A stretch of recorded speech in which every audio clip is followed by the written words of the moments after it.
Hey, what's happening, everybody? It's your man, DJ Ronnie Ron, here with you. All flavors for the Savior. Man, I sound like I'm on my hip-hop praise show and things. Oh, yeah, radio show. Shout out to the listeners that's tuning in as well. But yes, this is Sound Sessions, Gospel Soul on Blast. That's right, where we putting the kingdom on blast, letting you know that, hey, God is good. Kingdom music is here. And, hey, you need to know him as your Lord and personal Savior. Hey, I got a great show lineup for you. Got an artist, man. One of the founding fathers. So I guess I can call him that because, man, look, he's put out some hits from back in the day and is still doing things, and we're going to talk to him in a little bit. But look, you just hold tight. All right, I'm saying you don't want to miss this interview. Let me go ahead and run a few commercials, and hey, we'll be back right after this. Yeah.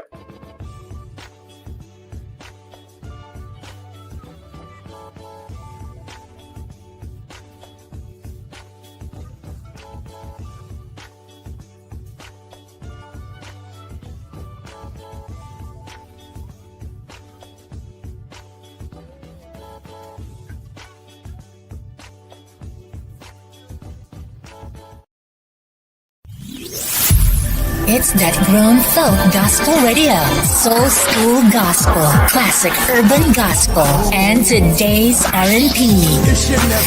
Taking you back to the old school.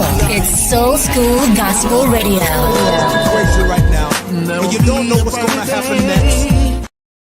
Yeah, that's right. Hey, again, you saw those announcements there where I'll be, things we got going on. And if you're in the A, yo, come on through. All right. We'd love to have you. And also shout outs to you artists out there. Make sure you go on blastmusic247.com. If you're an independent artist out there, you want to get your music on there for sure. All right. I'm telling you, hey, it's definitely going on. And also, hey, if you like to be interviewed here, like marketing promotions or so, or if you like to be a sponsor, whatever, and even want to check out my radio station, go to my website, djronnieron.net.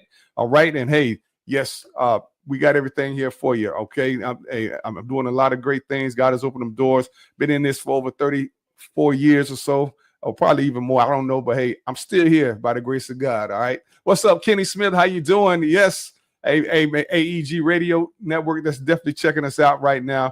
And all those who are on Instagram, thank you all so much for tuning in as well. Hey, without further ado, as I said, I have a special guest. Hey, and again, you know, I love all my guests, but hey, this is one of those special ones that has been a part of the foundation of Christian hip hop, gospel rap, whatever you want to call it, man. Hey, it is what it is. Okay. We are, I want to bring this brother because I just, actually, his music was one of my earliest introductions to Christian rap or gospel rap, whatever you want to call it. I heard it on a contemporary Christian station on a Saturday night. Matter of fact, we'll talk about it once I bring him on.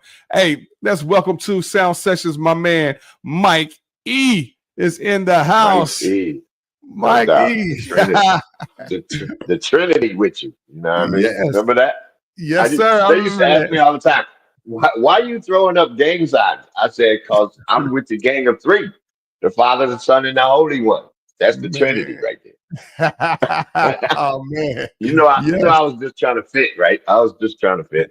Hey, man, you fit very well, man. We appreciate you. Kenny Smith, hey, one of the legends as well in urban gospel, even Christian hip hop and soul. Kenny Smith, God bless you. Thank you so much for tuning in. Yes. Hey, Mike E, man. It's a pleasure, man, having you on, man. You've been doing music for so long. Yeah. Hey, again, no, we are honored, man. And again, we thank you for being part of the foundation of Christian hip hop. First of all, let's start with you. And how did you get into music? Because man, you are awesome. Man, wow. Okay, so my very first introduction to music, obviously, was at my dad's church. We were Church of God in Christ, so we was bumping. All right. In fact, my grandfather who built the church, it was his church first, but his legacy is that he built and designed Mason Temple in Memphis. Where Martin did the speech right before he got assassinated the night before. Yeah, my grandfather built that spot, so he was very inclined to acoustics and stuff like that. So Matty Clark and all of them was cutting records at my dad's church back then. You know what I mean? Wow. And so, but yeah, if you look on the covers of those old Southwest Michigan records, that church is the church I grew up in. So I grew up playing drums, of course. And guess who Guess who I used to have to let up and play sometimes in those sessions? Who's that? Karen Clark. Oh man, wow, the Clark sister, Karen Clark. Dude, Wow. Karen was a smoking drummer back then, dude, and she was a girl, you know. So back then, she was the original Sheila E. There you go. Really? There you go. Wow. Oh, yeah, man. she could bring the noise, dude. But so anyway, I was playing drums and stuff, and then I'm gonna do the Cliff Notes version. So this is around 14, maybe 15 years old. There was a guy named Roger Palmer at my dad's church that was starting a band at the church, and of course, I wanted to do the drums, but this new family had just joined the church, and I'll never forget, this dude had a brand new. You remember the gold sparkle Ludwig drum kits back then? That mother was hooked up. So yes, sir. Naturally, they wanted him to play. So this is the bottom line where the carpet is. Reason that I started playing guitar, because I wanted to be in the band so bad, out of nowhere. I just said, man, I got a guitar at home. What it was is that a traveling evangelist that was running revival at my dad's church back then, they used to stay at my dad's house. You know, you stay at the pastor's house, our house. And so he wanted to play guitar while he was there. He was there for 2 weeks. So he left it. It belonged to somebody at the church. So it popped in my head. And I said, man, I got a guitar at home. Now, the reason I could say that is because I was already playing cello and French horn in high school. I mean, in school, junior high school back then. And the reason I was doing that is because your boy was dyslexic, but back then they didn't know what that meant. You know what I mean? They just thought I was lazy. So when I found out that the music classes met at the same time as the science and the math classes, naturally, I'm just like, okay, cool. This is just a way for me to get out of class because it was driving me crazy that I couldn't keep up. So, and then I was playing cello. So in my mind, I said, well, if I could play cello, then I could flip that over and play guitar. So that's how I ended up playing guitar. That was my, I started out playing with one finger, and they let me in the band. My dad had to take me to the music store so they could put some strings on it and everything. That's how much I didn't know about it. But from there, I gave up. I kind of slid to the side on the drums. And because I started noticing nobody was kind of hardly playing guitar back then in Detroit. Everybody wanted to be a keyboard player, you know, or organ player. So that led to me, you know, getting into the guitar. So then when you're dyslexic, you don't read a lot at all, if any, because everything is backwards. You know what I mean? Right. So I got into visual education early. Now, what I mean by that is that anything that was on TV concerning music, I was there. Don Kirshner's rock concert, Saturday Night Fever, Midnight Special that came on Saturday nights. Any one of the talk shows that had a musical guest on it.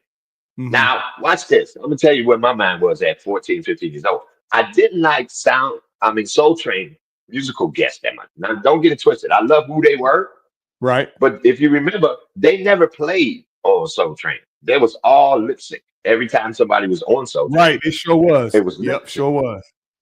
Lip sync. So that didn't keep my attention at all. You know what I mean? But what kept me watching was, believe it or not, here's some more trivia. This is what happened when you're old as I am. You know who the very first gospel artist to appear on Soul Train was? And I'm gonna help you out. It wasn't Andre Crouch, and it wasn't not one of the Hawkins famous. You know who it was? No, you got me on Rance Allen. It was Rance Allen. Stax Records, right? Yeah. Rance Allen. Yes. Ain't no need of crying when it's raining. And okay. You know, and because watch this. Another reason why Rance was so dear to my heart is because Rance did his thing. You know what I mean? Doing Soul Train and the Jamaican Festival. But they never once complained about him. They never kicked him out of the church. You know, they never said he was ashamed and stuff and all of that. You know? So, but Rance, Rance weighed almost 375. And Rance would get up in a musical, not even at a hall, in a church, and play his guitar and turn around and shake his butt at the audience. And they just laugh and crack up. Which is the irony is because when I started rapping, they was ready to send me straight to hell. Man, especially in the Koji church, you know what I'm saying? I'm like, come on, for real. What? Here's some more trivia. Out of the whole career I had, like if you go on my site, you see all of the things that God blessed me to accomplish. I never once rapped at my dad's church, not at my own dad's church, or my Uh-huh. brother's church, or Bailey Wow. Cathedral, or any church in Detroit. I never rapped at. You know. Wow. Now watch this.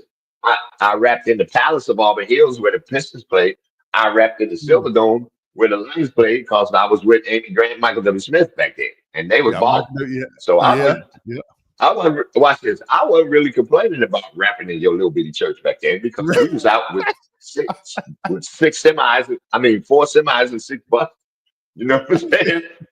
And stuff was blowing up, and I'm playing my guitar the way I want to play. You know. So anyway, from Wow. there, this is where my career made a turn. Like I said, this is the major fork in the road of me Yeah. becoming a guitar player. Now, Mhm. I could have went to the left. Now, when I say left, I don't mean the bad left. It's just a fork, right? You go one way or the Right. other. Yes, sir. And ended up like the masters, I call them, like Johnny Dubose and Eric Price Mhm. and all of them cats, who are amazing chord rhythm players because they came up playing with all the quartets, right?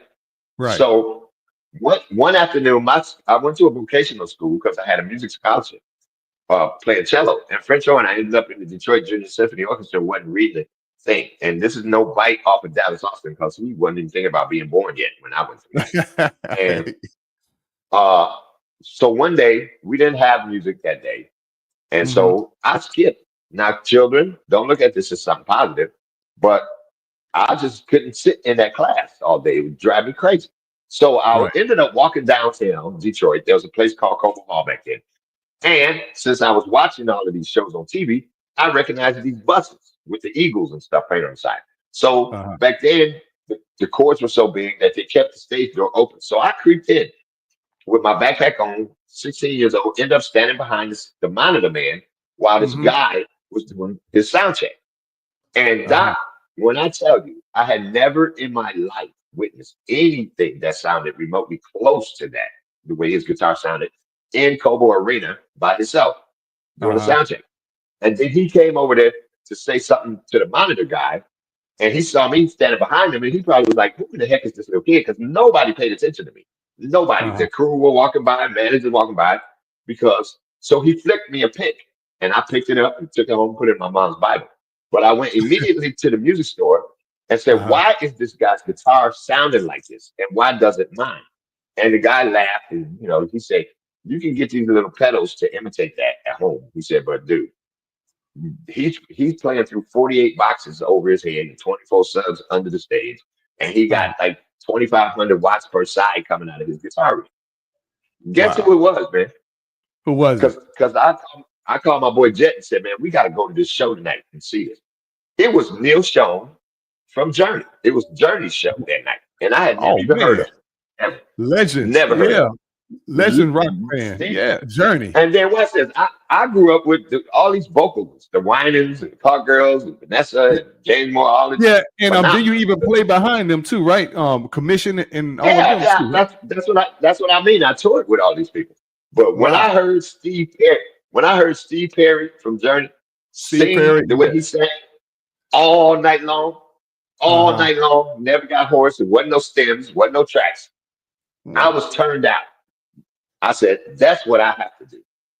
So these little Wow. Sunday afternoon programs with the 15 quartet groups and all that little stuff. And I got tired of getting shushed by everybody that I played for. You know what I mean? Come on. They turn around and shush you. You're too loud. You're too this.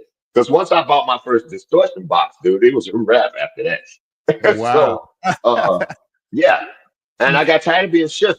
And I noticed that Journey had a keyboard player. They had a lead vocals, but Neil Schoen's guitar was not hidden. Nobody shushed him. He was a part of the show. So I said, well, they respect what I want to do, so I Right. leaned that way, which is why fast forward all the way up to the 90s when I got my deal and signed my reunion. Ironically, the reason I signed my reunion is because they had the tour, the Michael W. Smith tour they offered me Right. to do. And this is what brought it all together for me. I almost cried in their office. They didn't know why. They said, do you think that you could? They was like, we know you've been with Whitney and BB and CC and everybody, Sheila.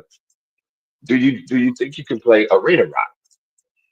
And dude, my mind went all the way back to that 15-year-old kid that was standing there listening to this dude play this guitar. Because Wow. I bought four Journey albums, but they was Mhm. all the same album because they kept wearing out back then. And that's Uh-huh. how much I played along with them every single day, dude. When I came home from school, put that record Amazing. on, grab my guitar, put my headphones on because my mom wouldn't let me play the record in the house. Yeah, So all man, she because that's could that hear was devil's music, man. yeah, That's that devil's music. all she could hear, yeah, all she could hear was my guitar. She wasn't hearing what I was playing too. And Ma- so, but I mimicked that sound. I mimicked Neil's sound, and I promised God that I would do what I would do as long as I ended up there. And when I did, 90 cities, 6 buses, 5 trucks, and 90 by 120-foot deep stage and stuff blowing Wow. up and lights and up. That first night I came out on stage, and I got to rap my record too in the middle of the show while he changed clothes. Oh That was the man. epitome. Ma- Nobody can tell me that dreams come true is a cliche. It's not a cliche. They Come on, actually man. come true. Man, see And you what see you worked out the scripture that faith without works is dead, and so it's you put dead. in that work and I put the everything, man. work in. I put the Yes. work in before. I mean, I'm a kid living on the west side of Detroit in a 900 square foot house with my mom and dad and brother and sister. And I said that to say I'm as far away from an arena gig as you could possibly be. You know, Wow. and I'm playing in the corner of my dad's church behind the organ. And Hmm. watch this. This is funny. My mom used to love to hear me play Amazing Grace. In fact, everybody in my extended family, I played that at so many funerals and weddings and this, that, and the other. It was almost like the Purple Rain of it back then. Okay. But my brother was accompanying me at one time, and I had fooled around and watched Woodstock. So when my brother started playing, I told him to stop. And, Uh, and I played Amazing Grace by myself. But I had just got a wah pedal and I had a distortion pedal. So I played Amazing Grace the same way Jimmy did the Star Spangled Banner. wow. with the This is whammy, just a with the Jimi whammy Hendrix, bar. man. Yeah, What? now watch this. People in church, you gotta realize this black church in the 70s had never heard a guitar sound like that before. So Mm, in their minds, God gave me this special gift, and he gave my guitar this special sound, that they had uh-huh. never heard. I mean, dude, I'm putting the guitar in front of the amp, like in my dad's church, Uh, okay, and letting it feedback and stuff. And they wow. loved it. And because of that, that's why I went in the direction I did. And if you listen to the early commission records, you'll hear a lot of those Journey licks on the end. And I was Man, always known for rock guitar. man, hey, that is my group commission. And again, you playing Commission? behind Yeah, the no rock. doubt. Oh my God, that is all. Matter of fact, we're Dude. gonna get into a couple of your music and everything.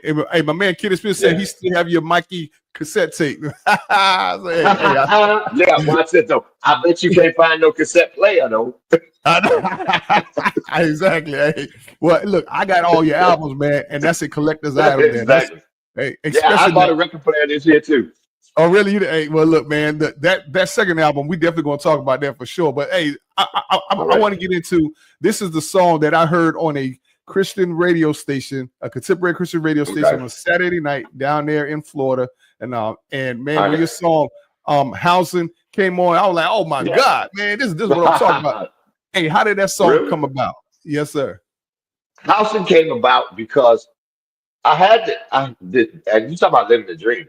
I mean, I was wanting to be an artist that couldn't work. You can't work me too much.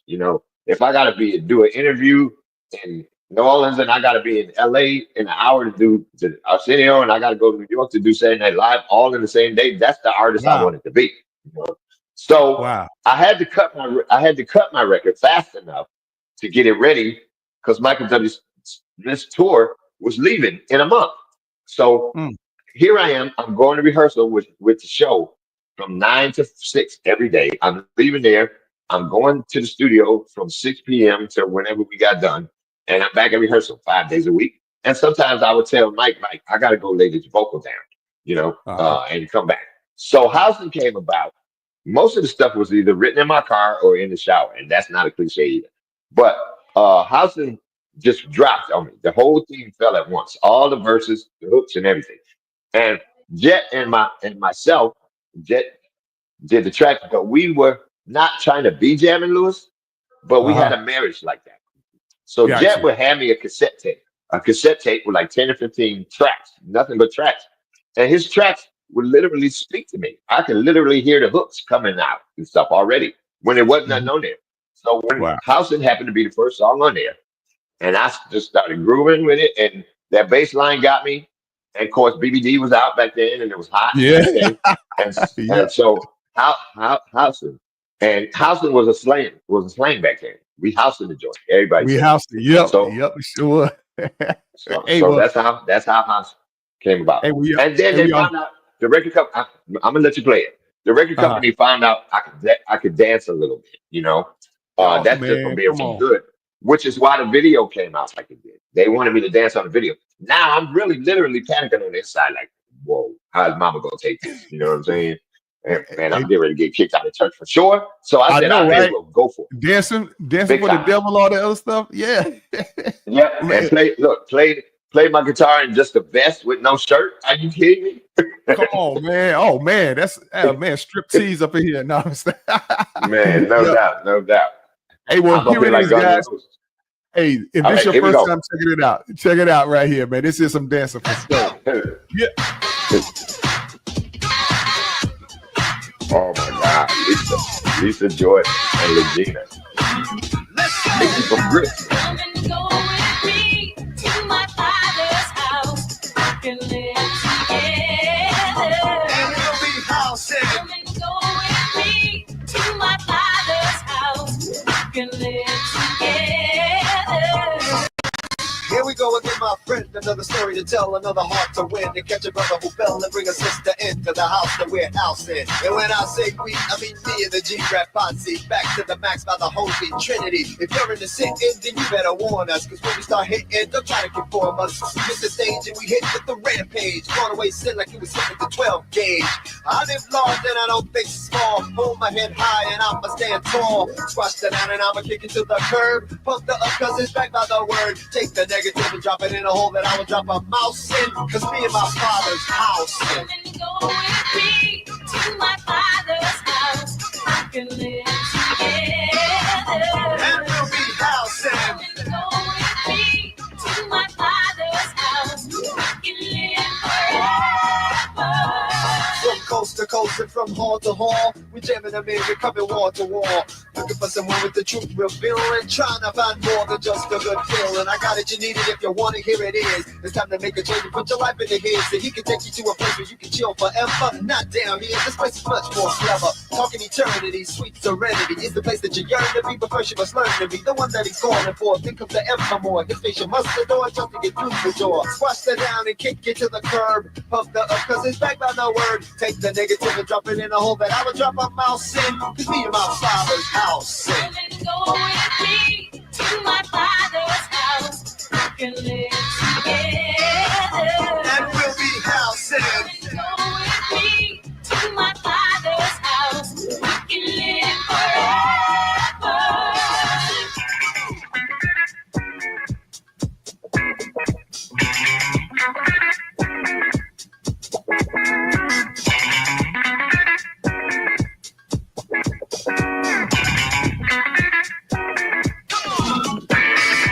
You like what you like, and I like what I like. Forget about what we like, it's all about what he likes. And he likes to be the one who's in control of your heart, of your mind, of your body, and your soul. And I'm down with that. Cause he's the one that made me. The power over evil is the power that he gave me. But not only that, he gave me the mind to catch the beat, that lose your feet, to find the groove and drop the rhyme. So here's your chance, dance, move to the super jet PG rap house groove. Bust it down and kick it to the curb. Pump the up cause it's back by the word. Take the negative and drop it in a hole that I will drop a mouse in. To me and my father's house. Come and go with me to my father's house. You know why? Cause in my father's house I got a mansion, plenty of space and room for expansion, streets of gold and a crystal sea. Won't you come and go with me? To my father's house. Don't you wanna go? To my father's house.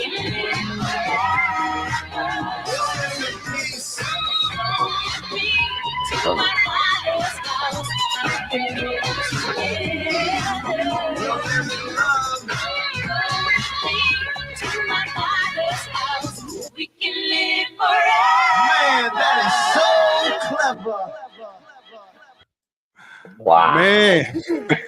Blast from the past, man. Wow. I loved it. Man, I'm telling you, man, Hey, that brought man. back some great memories. Now here's the more trivia, because the Yes. guitar parts that you hear on the video are not on the record. Yeah. But Yeah, I noticed that. Yeah. But after the record label heard me do a couple of shows with Smitty, they was like, you got to go back in and do a remix and put some of that guitar on your record, because I was playing those kind of solos in Michael W. Smith's show every night, you know. Man. So that's why that ended up on it. But watch this. Here's something funny, and then we can keep it moving. Out of all that, you see, all of that work that went into that video, all of that dancing, because that was a 2-day video shoot on videotape at that. Wow. All my mother had to say is, why did you have to have your arms out like that? Oh man. I said, Mama, did you listen to any of the lyrics? Did you all you worried about is what somebody gonna say about I worked hard on them guns. I'm gonna leave them out too, believe that. Oh man, bless But man, heart. and the thing about houses is that you can still hear very distinctively who I was talking about, what I was talking about. You know what I mean? That's what I love Because about I had to keep it gospel for sure. You know what I mean?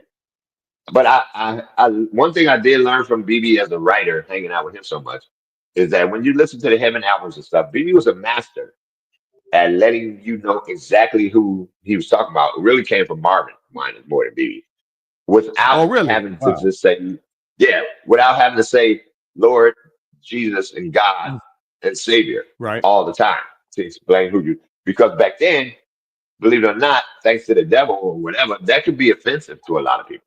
You know what I'm saying? Yeah, come on and now. So I had to put it in a vernacular that could be universal, and that's where it came out like that. Well, hey, I agree with my man Kenny Smith. Said, hey, I used to rock that track, Love, yes, and the Purple Rain tribute as well. Yeah, hey, that was a great song. Yeah, you know what that deal is with that is that my beautiful, adorable, blessed, sweetest woman on the world, wife, passed from cancer in 2007. Everybody knows me. I'm sorry to hear that. And but she had that voice, that wasn't no fake voice on there. That's her. That's how she sound on the phone. That's how she sound when you talk to her every day. She was just it was really, beautiful. Yeah. The funny thing though is my mom. Here we go, Mama again, my biggest critic and supporter, thought it was real. She called me fucking boy. Don't you tell me you got married and didn't tell me. I said, Mama, it was a record. She thought that proposal was like straight up, like we got married right there in the studio, which we could have, but that's a story for another time. But yeah, that's my sweet. And the other reason I did it is because now my kids, who are now 30 and 32, want for everybody to hear their mom's voice whenever they want it. Genius. That was genius. And that's the same thought. I don't know if you're gonna play it or not, but that's the same thought process behind back in the day. The little girl that's on the swing set with me, that's my daughter Tiffany. That's my okay. And I had to fight with her big time, dude.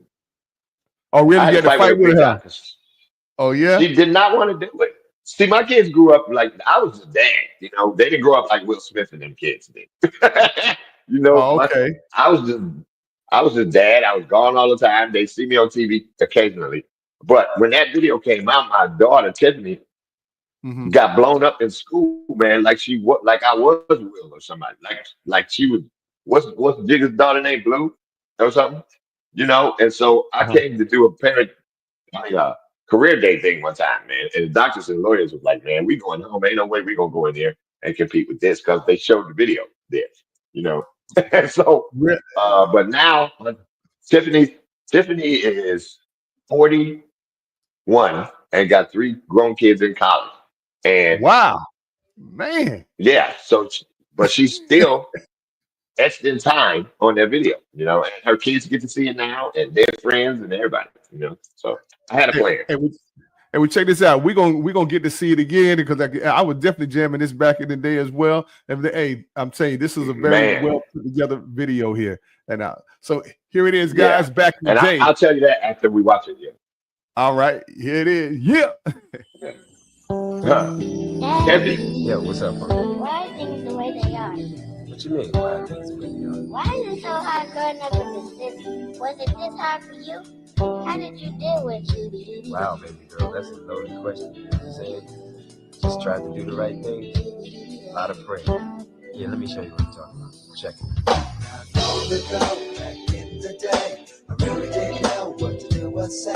Was a kid from the hood, just trying to do good. Didn't know if I could make it. When you're living in the hood, the days are long.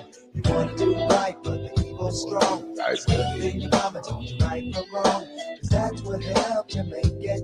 Now I was just a little hood rat trying to get fat like that. I was sitting on the knee of my pappy. My hair was happy, my things was happy at the crib. I did what I did without a care. My homie stopped to stare as I ride by on my fly 5-speed swing with a grin, saying, "Look, ma, I can do it up with no hands." I hit the ground, now I got a hole in my pants, but I had to get up, dust them off and keep stepping. I'm thinking about the whipping that I knew I would be getting when I got to the crib later on that night. My little sister told, so you know we had to fight, but that's the way it was in the day, and it was cool. All we had to do was eat, sleep, and go to school. But don't get me wrong, it was rough, I can't fake it. But props to my moms and pops, they helped me make it. In the day, I really didn't know what to do or say. Was a kid from the hood, just trying to do good. Didn't know if I could make it. In the hood, the days are long. You want to do right, but the evil's strong.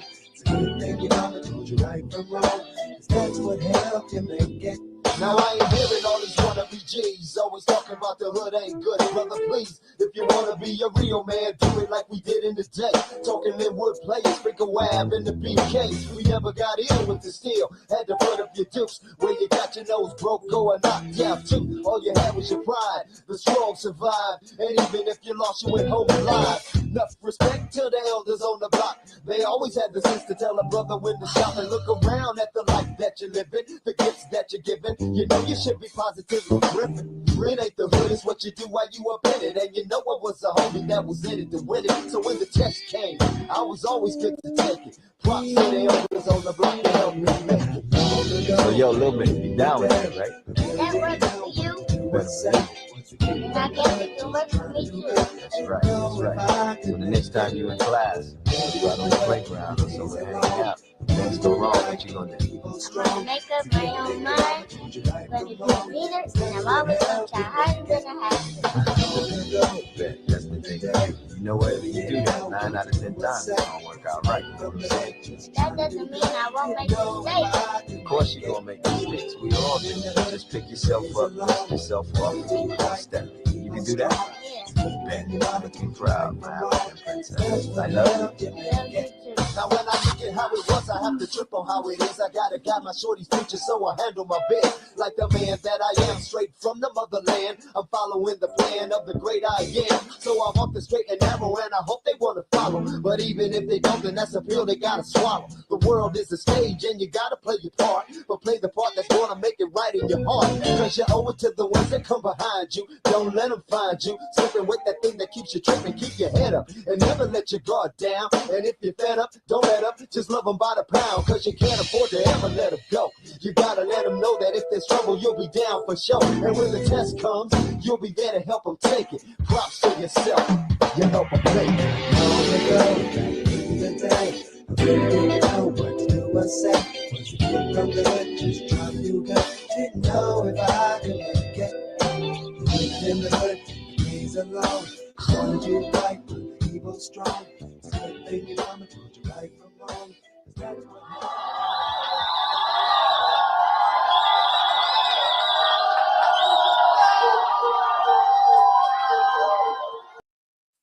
Man.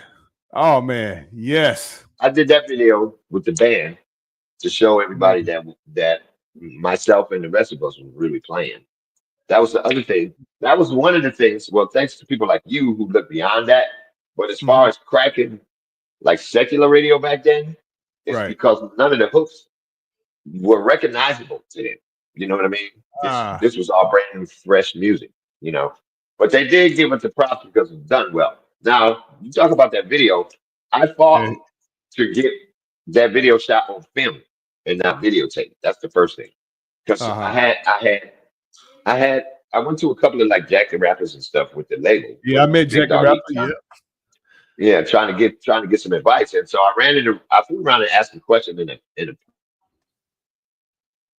of Russell Simmons. I mean, it was Russell Simmons, Lamont Bowles, and a Mm-hmm. couple of other people from Warner. And I just was asking them why they don't play secular, I mean, gospel rappers, so positive rappers, the way they play secular or music, period, for that matter. And Russell, out of nowhere, said, man, that's a real good question. He said, that's the best question we had all day. And him and Lamont was like, we can tell you why. And I was like, why? So they were like, quality, period. Come on. Come on. I said quality, and they were like, yeah. If we play, he said, if I play Tupac or TLC, and then when I'm ready to play your record, I got to adjust the levels, I got to turn the bass up, I got to check out the EQ, make sure that it's matching everything else that's being played, Come and on. it's too long, or the intro is too long, or this. He said we ain't got time for all of that, so you get passed up. And he said that's 90% of gospel music, especially back then and even now. Gospel Come music, on. I hate to say this, Tell y'all, it. but I'm gonna tell y'all the truth. Tell it. Gospel music, especially when it comes to like choirs and stuff like that, and trend, it ain't marketable. In other words, you know what I mean? Gospel Mm. producers produce music so other musicians can be wild and be like, "Man, did you hear the drum? Man, did you hear the snap? Did you hear the inter?" No, we don't buy the records, fellas. Kevin Bond Mm. had that bad. The more I said, y'all did all of that, dude, just to get to the one. Really? George Clinton said, make my funk the P funk. Put your foot down on the one, come back on the two, and call it a day. But all that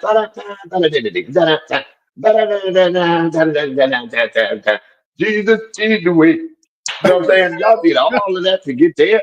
Really? Wasting my Man. time. So, Hey, come on. Man, look, you are preaching, man. I'm glad that dude, you said that because a lot of gospel yeah. artists try to cut corners and things, just to get it out there. They cut corners. Yeah. Either that or they just carbon copy it. Now, Thank here's you. some trivia. The drummer that you hearing on that back in the day track, you know who that Uh-huh. is? You're supposed to say who? That's Terry Baker. That's Kurt Franklin's drummer. Oh, really? What? Yep, I gave Terry was with me long before anybody even knew who he was. He was with us with Bobby Jones, but then I snatched him from Bobby and said, man, Uh-huh. I want you to roll with me and play all my stuff because Bobby was just regular choir music. And so me and Wow. Terry been down since that was his first recording session. That was his Uh-huh. first gig and the whole nine. And look at him now. My son can walk, he can run, he can ride a bike, he can do all of that. Wow, that is amazing, man. Man, you give us some history here, man. Definitely, man. It's Dude, wow. no Hey, doubt, no doubt. hey, Kenny said, man, your song is still hot, man. Trendsetters, man. That still bangs for sure. Man. And, Oh, so like I was saying, Russell, after I talked to Russell and I said, so Russell, quick, man, I need a quick jewel, some advice or whatever you can give me right now. He said, Mike, I can give you one thing right now. Just run your label the same way I run mine, no matter how big it is or how small it is. Just do the same stuff at the level mhm. that you are. He said, because when you get there, it's too late to learn how to be it. He said, but what I will do for you is that I'll give you 30 minutes once a week. I can't promise it's the same 30 minutes or whenever it'll be, but I'll give you 30 minutes once a week. And sure enough, for about 3 or 4 months, man, I would call on Thursday. And if he was available, he was there. But if not, Tina, his assistant, will say, Mike, we're gonna call you back at 3:30. And I'll be like, bet. So I Uh-huh. literally talked to Russell Simmons once a week for like 3 or 4, 5 months. But then the other thing was this.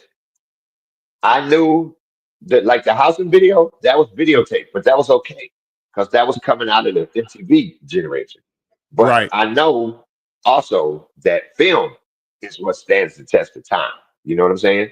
Yes, And sir. so I shot back in the day on film. It was a 3-day video shoot, and it was like a month. And watch this. I didn't get no uh wheels for my car. I didn't get the new kit for my Harley. I didn't Hmm. paint the kitchen. I put every single penny I had into every single record I ever done and every single video because it came back later. Now I have this video. I always wanted to be a boxer. in my career, but I just didn't have that image to beat people up for no reason. Now, if you mess with my mom or something, you're gonna get stumped. You're gonna get stumped out. Yeah. Yes, sir. Yeah, But back in the if day. I Yeah. but if I like you, I can't just go in there and beat up on you and stuff. So that's Right. why the concept was what it was, and I had a ball doing it, and I was gonna put Reggie in it. You know what I mean? I would say, yeah, And rest watch, in peace, Reggie White. Yeah, definitely, Big man. Dog, yeah, Big Dog. He Yeah. is the Big Dog. We named Yes, the he label is. after him. So Yeah. yeah, that's how that all came together, and that's why that video, Kenny, thank you, still has the feel that it has. It still looks legit. Yes, it It does. still sounds legit, and the Very whole much so. nine. So that's It- it on that. And that's the difference between artists back then and now. Again, you all made timeless music. You know what I'm saying? You all brought Yeah, quality music. Nowadays, you just like this yeah, gospel music is just thrown together, and just want to put Jesus on yeah. a stamp on it. I'm like, come on, like Because seriously. let me give my boy a shout out while I can, just so Go it'll ahead. be extra time. Toby Mac, Yes, that's my dog. Toby, That's my ride or die. Toby Mac awesome. was my mold in the Christian music industry for a long time. Tony, because they would let Toby be privileged to a lot of information that they didn't want me to know. And Ah. let me give you this premise, the whole thing, because the story, dude, I have to have like a show, a series to tell you what happened. But this is it in a nutshell.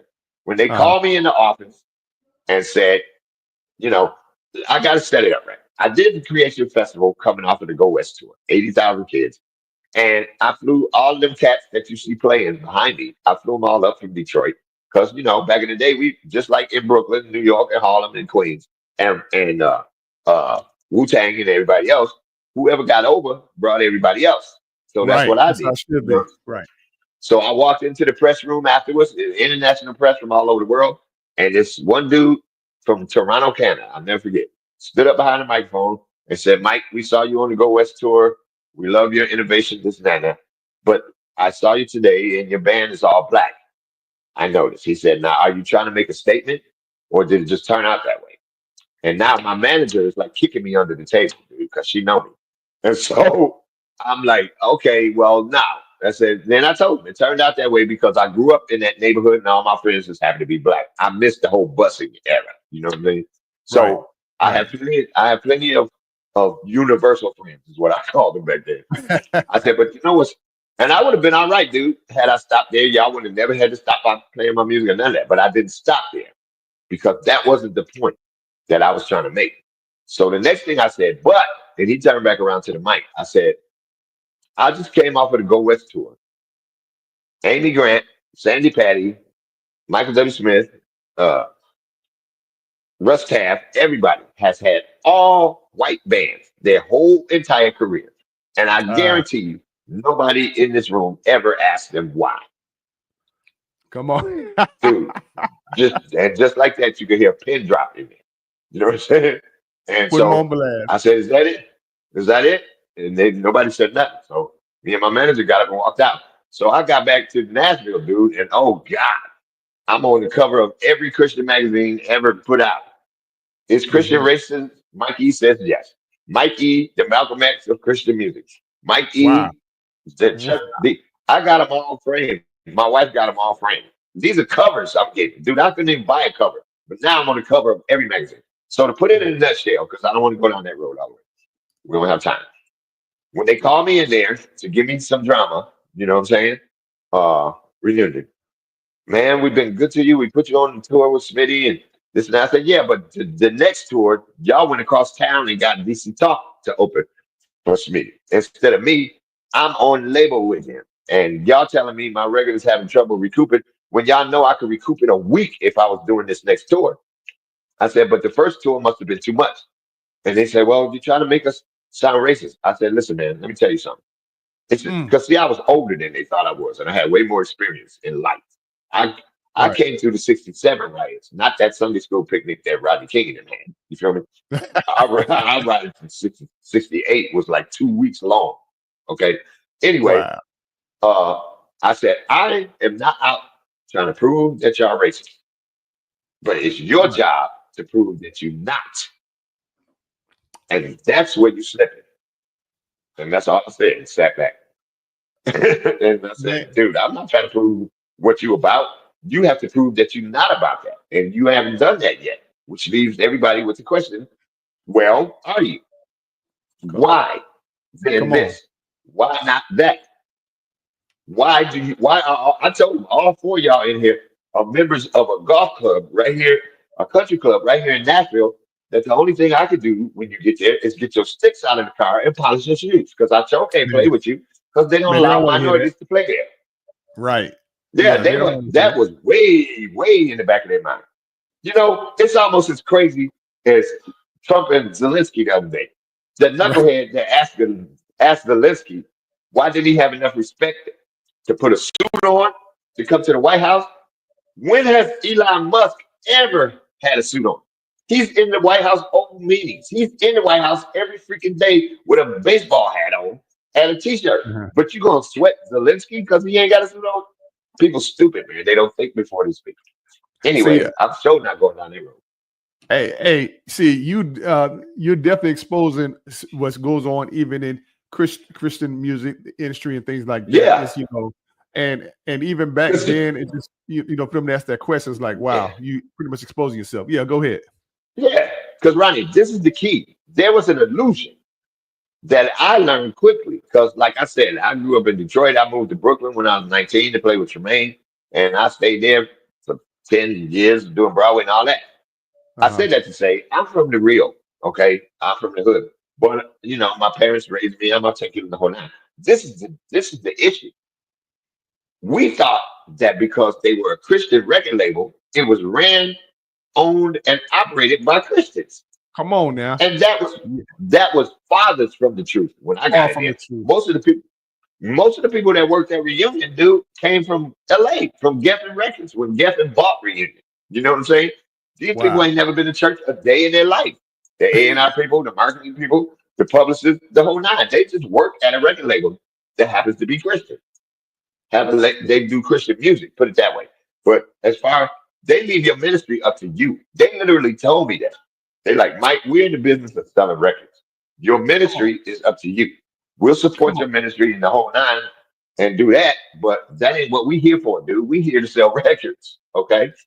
And I had to tell some young guy, and I learned that though, because it really ain't a horrible thing unless you're No. under the illusion. Because Right. watch this. When I'm gonna tell this so the young fellas can hear. Tell Because it. these boys is killing nowadays. Let me get that out there.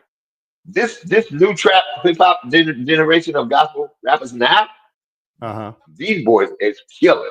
You feel me? Their Yes. tracks is banging, their Yep. vocals are real, their Yep. stories are off the chain, and they Yes, sir. slam it. Slam And it. it ain't like no 3 or 4 of them like it was with us. Right. These Right. boys on satellite radio, and they rule it. Dude, they came here to Rocket Town a couple of months ago. Anyway, long story Man. short, kids used to come up to my label with a cassette tape. I want to be a Christian rapper. You want to be a Christian rapper? Okay. Why? Well, I think God gave me something to say to the young people. So I had to brainstorm, and I hope this gets around. I hope it got around back then because I didn't have this problem no more. So I put this kid in my car. I took him up to the local high school, which was McGarry, and we sat there because it was almost 3 o'clock. He said, "What we doing here?" I said, "You said you had something to say to the young people. They gonna be out of school in 3 o'clock, so you can get out there and do your thing, Doc. You know what I mean? Tell them Come what God on. told you to tell them." I said, "But that ain't why you came to see me. You came to see No. me because you've been watching Yo MTV Raps, and you want a 6th floor down on the floor, you know, and you want the spoke rims, and you want it to bounce up and down the street. You want to rock the ice. You want to do everything that you see the secular rappers doing in the name of Christianity. Speak That ain't that, what Big man. Dog is Come about. on. Speak that. I'm about, yeah." I said, "That ain't what this label is about, dude. This label is about being real and reaching them where they at. You feel me? Not pointing to where they are and telling them how to get out of it. No, go down there and tell them how you got out of there because that's where you came from. You feel me? That was me. So, dude, if you just want a message to the young people, you can do this all over town. You don't need me for this unless you need gas money or something. But if you come to Big Doggy, dude, I'm gonna need you to show me what you're gonna do to help me sell records. Okay? Because we're a record label. Come on now. This is not a mission statement label. You know, See, this is not. And that's where the line is. The line should be drawn and made clear to a lot of these artists, because I've encountered that they said that they want to do ministry. All right, well then go and do ministry, or just be honest with yourself and say, look, hey, I am an entertainer. I want to get paid. Well, again, now watch this. Do it like Kurt doing it right now. Kurt be on Instagram with this tiny little white suit on, doing his best James Brown that he can do. Okay, now ain't nobody sweating him about it. You know why? Because he ain't doing it across the altar call. Kurt is like, y'all paid $150, $200 to come see me entertain you. Okay? Thank you. And that's what I'm here for. And I'm proud of him for having a big show, or at least trying to have a big show, because everybody, Newsboys, been had drums floating upside down for 20 years. You know, Decent Talk been had lights and sound and stage and touring for 20. We've been doing that stuff since the 90s. Yes, sir. You know? Sir. And gospel just now kept. That's why they all so happy. My boy Fred, me and Fred is like thick as thieves again. You know, between me and him, I hit Fred, he hit me right back. We got that. I told Fred, man, it just feel like it was when we was 18. You know, because we real now. But Fred is happy, and I don't blame him, because he out touring. He got the big stage. They got the buses. They got the trucks. They got the makeup. They got the catering. Yes, and they got the arenas. You know what I mean? And that's what I'm gonna do. One more of my own, and I'm gonna do it like Prince. It's just gonna be some exclusive dates. You know what I mean? I ain't even, unless somebody wants to put me out onto it. Oh, sorry, man. Oh no, it's all right. My bad. You are speaking some jewels here and everything, man. And you said we got to do. A lot of these artists are under an illusion and they need to come up from under that. Yeah, but go ahead. Yeah, you need to put me on some of them seminars that you was advertising. You know what I'm saying? All right. Some of those events. Okay. I'll be happy to come and talk.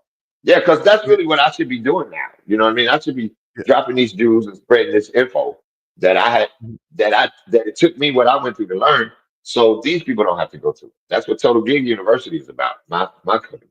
I don't want you to have to wait 20 years and get canceled and get dropped from the label and can't get no tour and don't know why.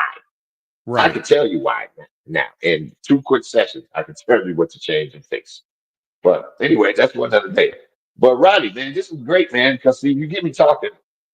Because I ain't like Cat Williams. I'm not like Cat Williams as far as being perfect like you think he is, which is why he blasting everybody. But he does know what he knows that he did and didn't do. That's the whole difference.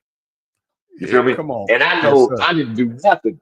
I didn't do nothing to the Christian music industry for them to do me like they do. I didn't do nothing to have one back-to-back double awards for rap album, not song, but album of the year, and had 6 nominations. And then when I try to get me and Reggie to just be presenters, not even perform, just be presenters, you tell me I'm not the caliber artist to appear on the Double Award show because I'm not marketable. Wow. Yeah. Wow. They told me that literally to my face. Yeah. Wow. And I'm like, how can I be the only person still to this day to win back-to-back Double Awards for Rap Album of the Year? Wait a minute. The only person to this day to win back-to-back. To this day. Wow. The only rapper to this day. Now, a lot of cats have won back-to-back song and won back-to-back dubs, but not for the same thing. I have back-to-back for Rap Album of the Year. That's your whole body of work. You feel me? That's a reward of the blood, sweat, and tears and anointing and everything that went on your record. And you took time with the lyrics, and you took time with the hooks, and you took time with the mix, and you took time with the music on every song. That's how you get Album of the Year, not Song of the Year. You feel me? Man. So yes, sir. Yes, sir. But we can do this again, man. We can do this again anytime you're ready. All right. Hey, man, look, we're gonna have to, because bro, you are spitting knowledge. And one of the reasons why I do shows like this, especially for the folks at Foundation, because we need to honor our foundation. You know what I'm saying? Those who started off. You know? But Ronnie, I'm gonna say this because it looked like your show is reaching the masses, which is great. And it's almost difficult to say this without sounding like you need to blow your own horn. But Ronnie, to accomplish what I'm the first rapper in history to ever rap on Broadway in a live Broadway performance, only because Buster and leader of the New School's tour went a week past opening night, and God worked it out for me to be there, and they weren't. So that made me the first. It's in the New York Post. It's in the New York Wow. Times. The whole nine. Me. I've done all of this stuff, Wow. man, and I don't even get invited to the Stella Awards. I don't even get invited to none of these shows, let alone a Lifetime Achievement Award.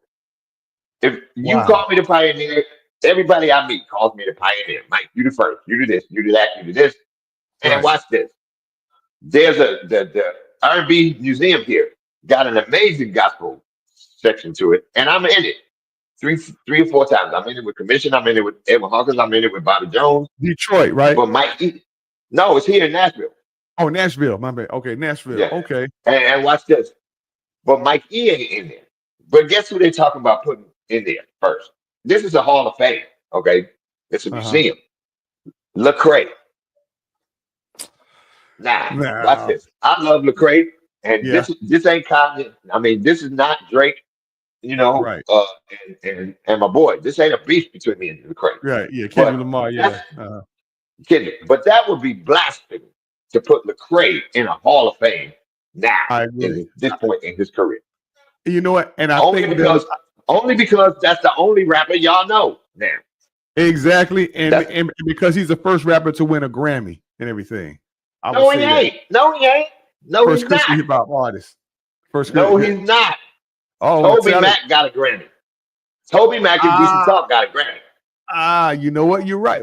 Hey, okay, yeah. That Now that he may is be true. the first black rap artist. The first you know black, what I mean? exactly, right? Yeah, the first black rap, exactly, right? Yeah, let's call a Yeah. spade a spade. But now, yeah, but watch this. It ain't like that. I ain't got the accolades and the resume. You feel me? I Right. ain't crying spilled milk. God put me in a place to where I've experienced all of this stuff. You know what I mean? Right. So, you know, I got my Grammy rapping. I had mine before him though. People don't even realize that. You know why? Because I rapped on the Soulful Celebration album with Quincy Jones. The Handle Soulful Celebration album. Yes. I rapped on that album. I forgot And about anybody that. that performed on that record as a solo Yes. artist, which was me, got a Grammy. I remember that. 'Cause Yeah, Oh, because man. the album got a Grammy. It See sure what I'm saying? did. Yes, That's- yes, and I forgot you were on there. You Yeah, you- I wrote not only am I on there rapping, but I did all the guitar work in the opening interlude, the opening prelude to the song. That's me. When he goes through all the generations of music, that's me playing all the guitar from Murder Morning. Wow. You feel me? I had no idea. Because matter of fact, you even in the video Exactly. too. Yeah, you're in the video. Thank you. And the Man. tour. Wow. We did our City Hall. We did the Tonight Show. We did everything, dude. So Everything. basically, you've been to where a lot of these artists are trying to go for the big stage and everything. That's all I'm saying, dude. Because since that day I went to the Journey soundcheck, it was nowhere else for me to be. Watch this. This may sound crazy, but in my mind, if you ain't Michael Jackson, you ain't all the way there yet. If you ain't Prince, you ain't all the way there yet. You just performing. If you ain't the Rolling Stones or Elvis, you ain't all the way there yet. You just gigging. Dude, so many of these guys are like, y'all ain't paid. Yolanda, Adams, and I can talk about this because they my friend. I used to tell them in the green room, you ain't paid. I said, Missy Elliott is paid, girl. Okay? You ain't paid. Come Kurt, on. you ain't paid, dude. Tupac is paid. Okay? Puffy is And he paid. did. God bless him. And all of these cats back then, y'all just been able to pay your bills and maybe have an extra car. And you think you're already there. Because you can pay your mortgage on time. That's that illusion. Dude, that you're it's an talking about. illusion. But I said, watch this. All four of us could go to the mall right now and just start walking. And it may be a minute before they recognize Kurt, only because he's so short and funny with him like that.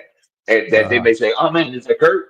But I used to tell Toby and them the same thing. Dude, y'all got platinum records and we can go to the mall right now and won't nobody follow you around. Let Eminem try to walk through the mall. Let Jay-Z try to walk through the mall. Let Kendrick or Drake try to walk through the mall. When y'all get to that level, come on at me. Wow, man. Right now, y'all just gigging. And God bless you, and I'm happy for you. You're doing your thing. But dude, please don't be walking around like you already there, dissing people. not signing autographs, not taking pictures, not having time to stop and meet somebody's mother because they brought them to the concert. Right. How dare you? How dare you? See, that's why I'm not starstruck. You know what I'm saying? You know, again, I've been around and I'm like, okay, you just a human being, just like I am. You know. But how you starstruck on yourself? That's what cracked me up. Dude, hey, and that's that pride. What the Bible say, pride comes before the fall, right? Hey. Watch this, dude. I'm sitting in the restaurants all over the country, all over the world, really. And ain't nobody there but me, BB, and Whitney eat, right? People walk up to the table, go crazy. I have to get them in, get them out, all that kind of stuff. But watch this. When I eat, I had to pay if I went in there without them. You know what I'm saying? So why am I walking around saying I just had dinner with Whitney Houston? You don't know who I am. You a cat that just looked up and Whitney paid for your dinner. That's who you are. Man, look, that's why we need to honor people like you and all, because you have contributed a lot and you did it with a sincere heart. And I mean, we know your greatest reward is up there in heaven and everything. God sees that. Yeah, go ahead. But this is gonna be the last thing I'm gonna say. Okay. Go ahead. Hey, so everybody will be clear on this. This is not about me. No. I have kids, I have 11 grandchildren. You feel me? And I want them to know who their grandfather was and why he wasn't brown like regular grandfathers, you know, because I was touring. My girls on my 50th birthday, 60th birthday, they threw me a little party, my family, my kids. And one of my daughters, Buki, the oldest one, picked up one of my tour books. And she went through it and she said, Daddy. I said, what? She said, you did every one of these shows? I said, yeah, that's called a tour, Buki. You know that. And you know what she said? No wonder you weren't never at home. And I was like, what, you thought I was a deadbeat dad or something that I just didn't care? Why? Because I'm just playing guitar. I'm not the one they see on TV all the time. I'm there, but I ain't there. You know what I mean? Right. So, but anyway, man, that's why. Don't y'all think that I'm crying sour grapes and got this ego that needs to be stroked. This is for I want my grandkids to come up on stage with me. That legacy. When it happens. Yes. That's what I want. I want them to be able to take their kids to the National R&B Music Hall of Fame here in Nashville and say, that's your great grandfather right there. That's your mom right there. That's your grandmother in that video with him. Yeah. You feel me? That's what this is for me. That's what it's for me. And when I come to Nashville, I definitely want to visit that. Yeah, I definitely want to I'll take you down there. You need to. In fact, we need to do a podcast from down there. They'll let us do it. Oh, really? We'll walk through. Yeah, we'll walk through with the cameras on because it's all interactive. Oh man, I would love that opportunity. I may definitely take you up on that for sure. Because again, okay. So Doc, watch this.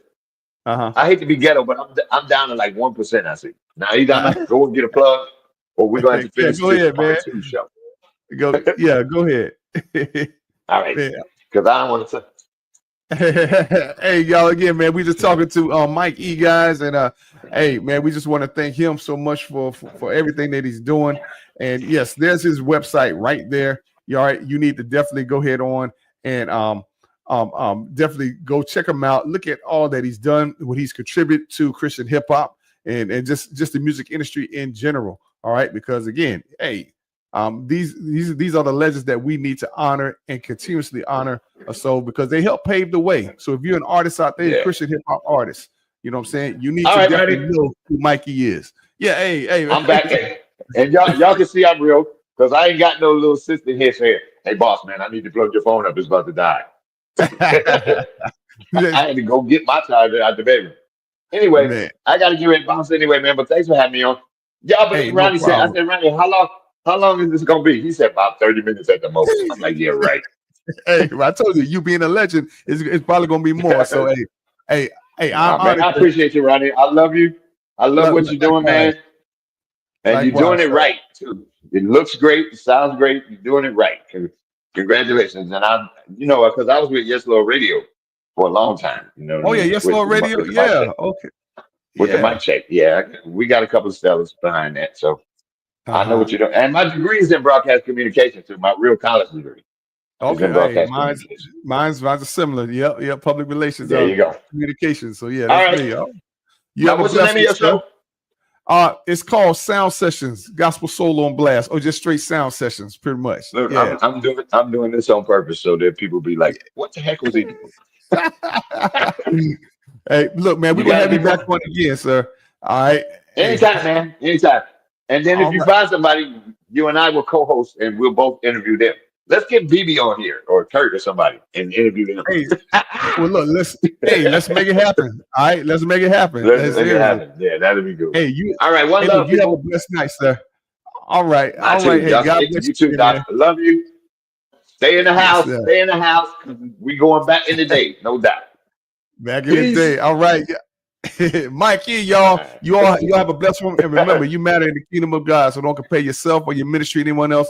Do what God's called you to do, and you'll be just fine. We'll see you for another session, Sound Sessions. Peace.